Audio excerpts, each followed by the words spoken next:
일단 결론부터 말씀드리면 만약 2년 뒤에 이게 집값이 2억으로 떠들어 있다. 우리나라 대표적인 부동산 폭락이 정책이 한 번 있었고 급락이 두 번 있었다고 생각해요. 그래서 제가 5천원 샀거든요. 근데 그게 98년, 99년 되면서 다시 원래 가격 7천, 8천 되는데 얼마나 걸렸느냐?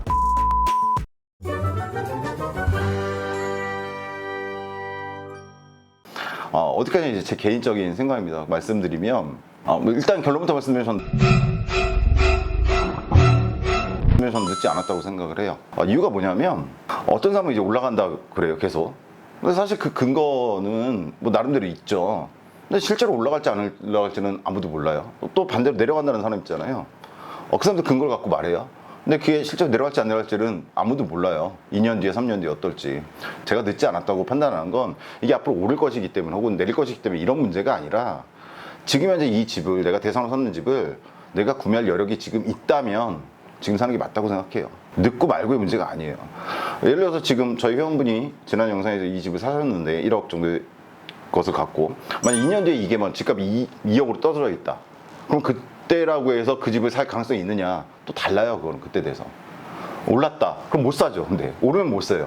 지금 돈 갖고는. 이런 문제가 있기 때문에 지금의 시기가 늦었느냐 아니냐는 앞으로 올라갈 것이냐 내려갈 것이냐로 너무 판단하지 마시고 지금 내 여력으로 내가 어느 정도 만족할 만한 집을 살 수가 있느냐 없느냐 이걸 갖고 판단하시는 게 저는 맞다고 생각을 하고요. 여담을 말씀드리자면 지금 하락에 대해서 얘기들을 많이 말씀하시는데 뭐 장기적으로 우상향이라는 건 뭐 다 아실 거예요. 그건 하락론자든 상승론자든 그건 인정하는 겁니다. 물가 상승만큼은 무조건 올라가니까. 그러면 단기적인 하락이 있었는데 실제로 경험해 보신 분들은 아실 거예요. 저 같은 경우는 우리나라 대표적인 부동산 폭락이 정책이 한 번 있었고 급락이 두 번 있었다고 생각해요. 대표적인 정책은 90년대 초반입니다. 노태우 정권에서 주택 200만 원 건설이 있었어요. 그때 들어선 게 바로 1기 신도시들이에요.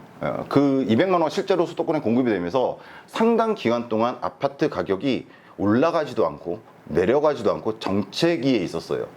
그때라면 집을 안 사나요?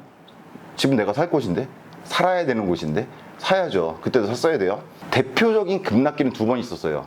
1997년 이제 IMF 사태 요때가 있었고 그다음 2008년에 리먼 브러더스 사태죠. 발음이 잘 안 되네요. 두 번 있었는데 97년도 저는 겪었어요. 그 당시에 저는 이제 삼계동 주공아파트 19평짜리 갖다가 제가 생애 첫 주택으로 구입해서 갖고 있었는데 그때 당시에는 이제 부동산에 대한 개념이 별로 없었던 시기예요. 근데 제가 그 아파트 샀던 이유는 그냥 살 곳이 필요해서 샀었는데 그 당시 제가 5천만 원에 지금으로 치면 상당히 저렴하죠. 요즘 그거 많이 올랐더라고요. 제가 언제 구입했냐면 IMF 터졌을 때 구입을 했어요. 근데 그 아파트가 IMF 터지기 바로 직전에 가격이 얼마였느냐? 한 8천 정도 했어요.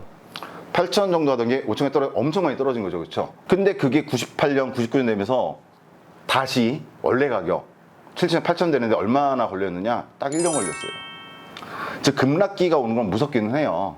근데 사실 집이라고 하는 거는 내가 살고 있어야 될 곳이기 때문에 그 급락기가 영원하진 않아요. 전 세계가 전부 다 거지 나라가 되는 건 아니잖아요. 그렇죠? 그렇기 때문에 급락기라고 하더라도 문제가 되지 않는다고 생각하고 2008년도 마찬가지입니다. 2008년에 리먼 브러더스 사태 생기고 나서 집값이 하락들을 했죠. 근데 그게 다시 원래 제자리 찾는데 뭐 긴 지역 한 2년 정도?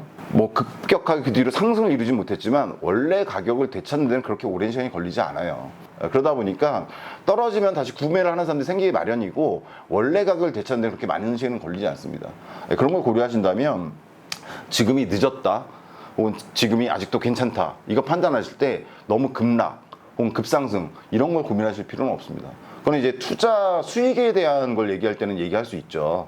근데 내가 내 집을 갖다 구입하는 거 특히나 1주택자의 경우에 구입하는 데 있어서는 그렇게 고려하실 부분은 아니에요. 그리고 내가 판단하기에 내가 살기에 편하고 내 가족이 살기에 편한데 내가 지금 그걸 갖다 구입할 여력이 있다. 그거는 절대 시기가 늦지 않았다고 생각을 해요. 오히려 나중에 구입하려면 구입하지 못할 가능성이 높아진다고 저는 생각합니다. 네. 그리고 이번 저희 회원님 영상을 통해서 저희 회원님들께서 고민해 보셔야 될 건 바로 갭 투자 부분이라고 생각을 해요.